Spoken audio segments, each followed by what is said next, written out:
Telly Addicts.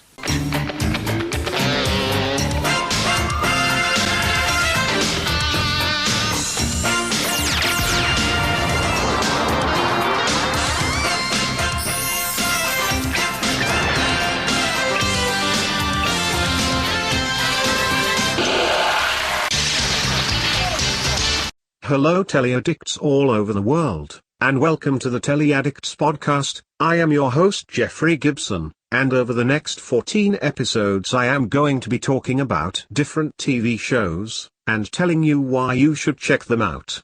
The first TV show I'm discussing is Ghosts from the BBC, so let's get on with it. It is at this point dead normal for American studios to mount remakes of popular British shows. Some find runaway success: The Office, American Idol, Veep, Three's Company, Dancing with the Stars. Others, meanwhile, Coupling, Skins, or Taskmaster, prove to be absolute flops. Most, though, land somewhere in the middle. Being Human? Fine. Getting On? Okay. Sirens? Yeah, sure, why not? Still, for as unremarkable as the American-British remake has generally become over the last several decades, today's Anglophilic audiences have something that their counterparts over the last several decades, critically, didn't: HBO Max. Well, more broadly, today's audiences have streaming, which comprises a wide enough variety of services that just about anything can be accessed from just about anywhere in the world, so long as you're willing to shell out for another monthly subscription. If what you want to keep up with is British comedies, HBO Max is the place to be. And this month, if what you want specifically to keep up with is a running tally of all the creative decisions CBS made in translating the BBC One sitcom, Ghosts, for its primetime American audiences, HBO Max is the place to be. Originally developed by half or dozen members of the comedic team behind Horrible Histories and Yonderland, Matthew Bainton, Simon Farnaby, Martha Howe Douglas, Jim Howick, Lawrence Rickard, and Ben Wilbond, the BBC version of Ghosts has a much broader sensibility than American audiences might anticipate. More house share sitcom than anything, Ghosts follows the misadventures of young living London couple Alison and Mike Cooper as they move into Button House, the dilapidated country manor Alison inherits in the pilot's opening act from an elderly and very distant posh relative she never knew she had. The catch: Button House just so happens to also be haunted by a whole heap of ghosts from just about every historical era imaginable. These ghosts having, by the time we and Alison first meet them, already spent decades, if not, in some cases, centuries getting on each other's nerves, form the backbone of the sitcom's house share humor. Played by the entirety of the series' creative team with an assist from Lolliard Fope and Katie Wicks, the spirits of Button House allow, collectively, for pretty much every type of comedically ripe personality clash imaginable. In one corner you have Martha Howe Douglas's buttoned-up Lady Button, forever admonishing her housemates for their lewd manners and uncouth language.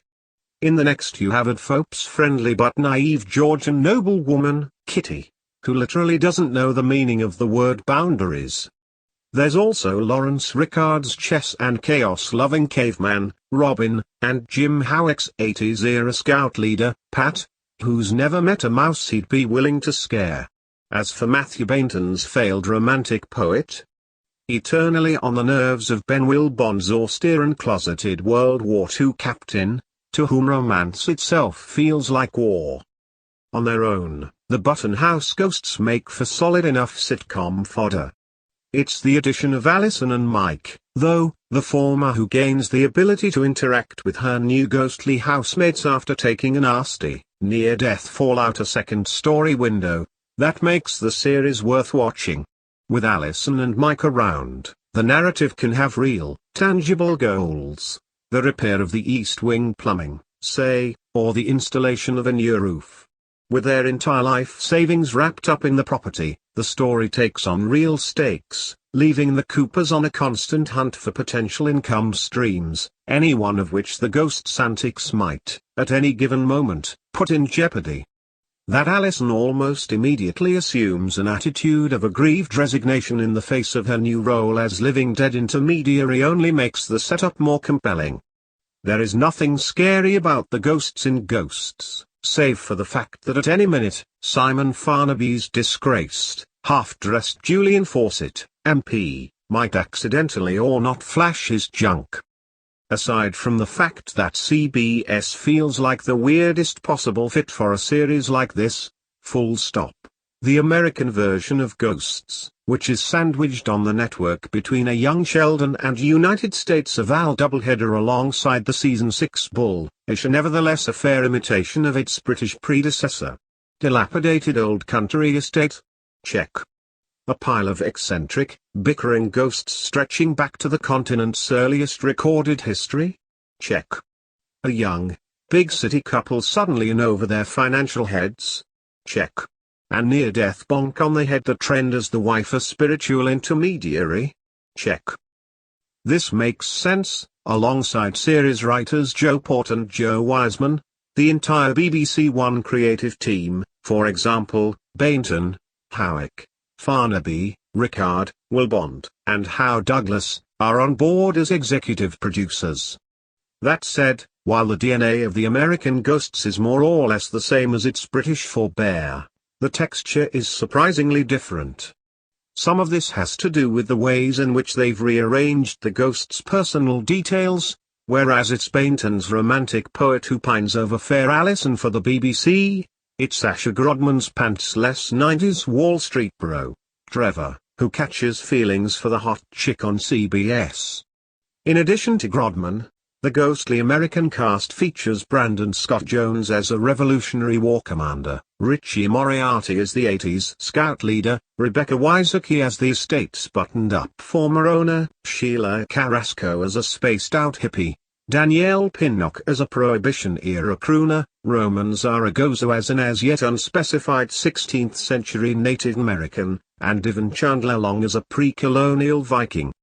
Even more of this textural change, though, I think comes down to how the network has reimagined the very energy of its two central living characters, Sam and Jay. Which is to say, rather than putting its core couple on the same life goal page from the start, as the BBC version does with Alison and Mike, who jump at the chance to take an admittedly ill-advised plunge into DIY B&B ownership together, the CBS version goes full on House Hunters, immediately pitting Msiva's bullishly cheerful Sam against Ambudka's reasonably skeptical Jay.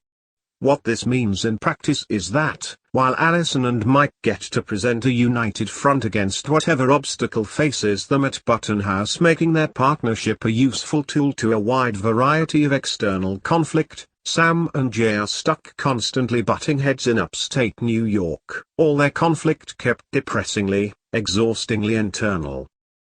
On the one hand, I get it. House Hunters is such an American institution, it would almost feel weird if a show with Ghosts young couple takes on a major Reno project premise didn't immediately acknowledge it.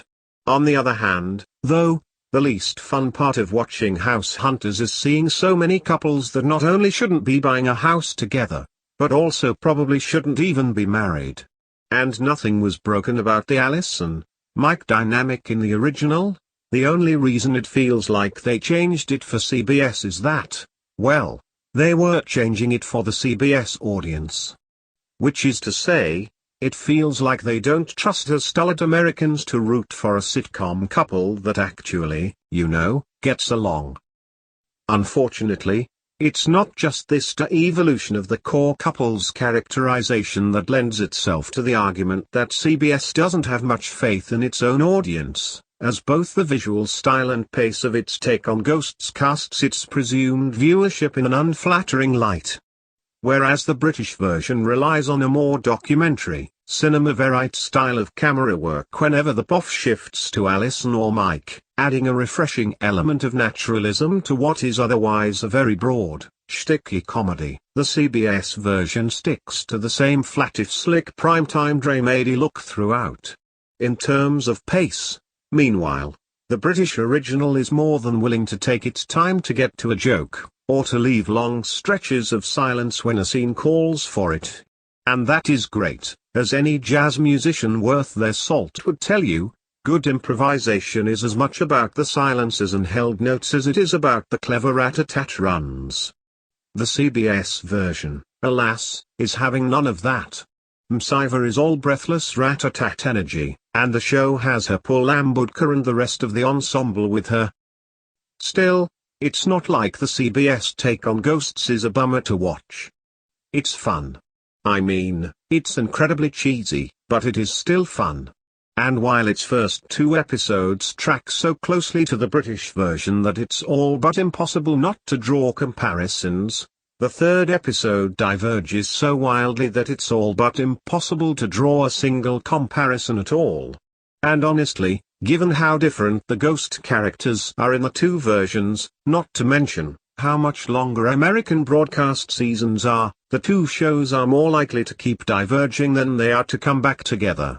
Which, with a cast as broadly charming as CBS has put in place, can only be a good thing. Just, if you're listening, CBS, lose the HGTV vibes. Msiva and Ambudka have enough skill and charm to handle their ghosts without it. So that listeners ends my review on both versions of Ghosts. I do hope you have enjoyed listening to my ramblings. I will be back next week to discuss Doctor Who, so until then, thank you so much for listening. Stay safe and happy viewing. Telly Addicts.